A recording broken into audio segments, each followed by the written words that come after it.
Hi friends, welcome back to my channel.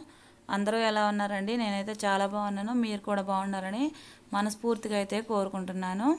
ముందుగా నా channel first time ఎవరైనా చూస్తూ ఉంటే ప్లీజ్ నా ఛానల్ని సబ్స్క్రైబ్ చేసుకొని పక్కన ఉన్న బెల్ సింబల్ని ఆల్ అని క్లిక్ చేస్తే నేను వీడియోస్ అప్లోడ్ చేయగానే మీకు నోటిఫికేషన్ అనేది వస్తుంది. అలాగే నా వీడియోస్ని మీ ఫ్రెండ్స్కి, ఫ్యామిలీ మెంబర్స్కి షేర్ చేయండి. అలాగే ప్లీజ్ లైక్ చేయండి. మీరు లైక్ చేస్తేనే నా వీడియోస్ అనేవి మరికొంతమందికి అయితే రికమెండ్ అవుతాయి. ఈరోజు వీడియోలోకి అయితే వెళ్ళిపోదాం. త్యాగము, సేవ భారతదేశ ఆదర్శములు. వీటిని పటుతరం చేస్తే అంతా బాగుంటుంది. ఎక్కడకు వెళ్ళినా నూతన జీవితాన్ని, మహోన్నతమైన శక్తిని అందించాలి.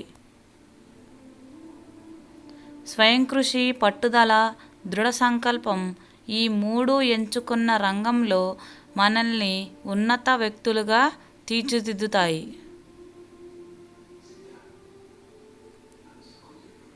ఒక మనిషి శీలాన్ని తెలుసుకోవాలంటే అతడు చేసే అతి సాధారణమైన పనుల్ని చూడండి, అసాధారణమైన కార్యాలను కాదు. ఏదీ తొందరపడి చేయకూడదు. పవిత్రత, ఓర్పు, ఎడతెగని ప్రయత్నం ఈ మూడు విజయానికి సోపానాలు. వీటన్నిటికన్నా ముఖ్యమైంది ప్రేమ. అనంతమైన కలం నీ ముందు ఉంది.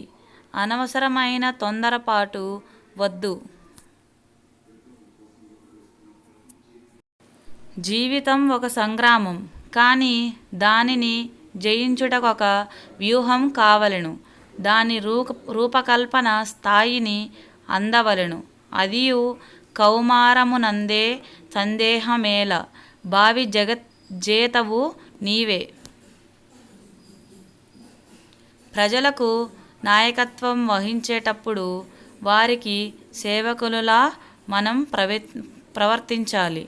స్వార్థాన్ని విడనాడి కృషి చేయాలి. మనిషి అన్నవాడు ఏ మంచి పని చేయాలన్నా కృషి అవసరం. ఎందుకంటే రాపిడి లేకుండా సముద్రం పలకదు, కదలిక లేకుండా గుండె బతకదు. నేను నరకానికి వెళ్ళడం వల్ల నా సోదరులకు ఉపయోగం ఉంటుందంటే నరకానికి వెళ్ళడానికి కూడా నేను సిద్ధంగా ఉన్నా అని అనగలిగిన వాడే నిస్వార్థపరుడు.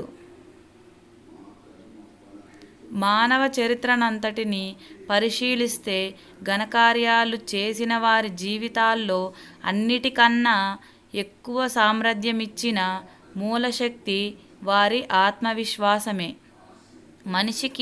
మనిషికి మధ్య ఉన్న తేడా ఆత్మవిశ్వాసమే. ఆత్మవిశ్వాసం అన్నిటినీ సాధించగలదు. సర్వసంపన్నులైన యువకులు నేడు కావాలి. బీదసాదల దుస్థితియే భారతదేశంలోని అన్ని అనర్థాలకు మూల కారణం. వారిని ఉద్ధరించడమే మన ప్రస్తుత కర్తవ్యం. లోకానికి కావలసింది శీలం. ఎవరి జీవితం ప్రజ్వలించే ప్రేమతో నిస్వార్థమయమై ఉంటుందో అలాంటి వారే లోకానికి అవసరం. ఆ ప్రేమ వారు ప్రతిపదాన్ని పిడుగులా ధ్వనింప చేస్తుంది. జీవితపు రహస్యం సంతోషం కాదు, అనుభవం ద్వారా విద్య. భారతదేశ పతనానికి కారణం ప్రాచీనులు ఏర్పాటు చేసిన శాసనాలు, సాంప్రదాయాలు చెడ్డవి కావడం కాదు, సంపూర్ణ పరిశీలన పొంది సక్రమంగా సిద్ధాంతాలు కావడానికి వాటికి అవకాశం లభించకపోవడమే.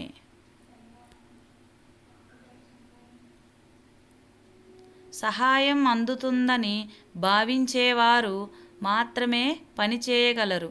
ప్రత్యక్షంగా వారు కార్యరంగంలో ఉన్నారు గనుక.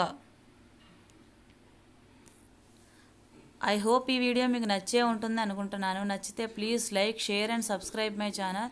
Thanks for watching friends.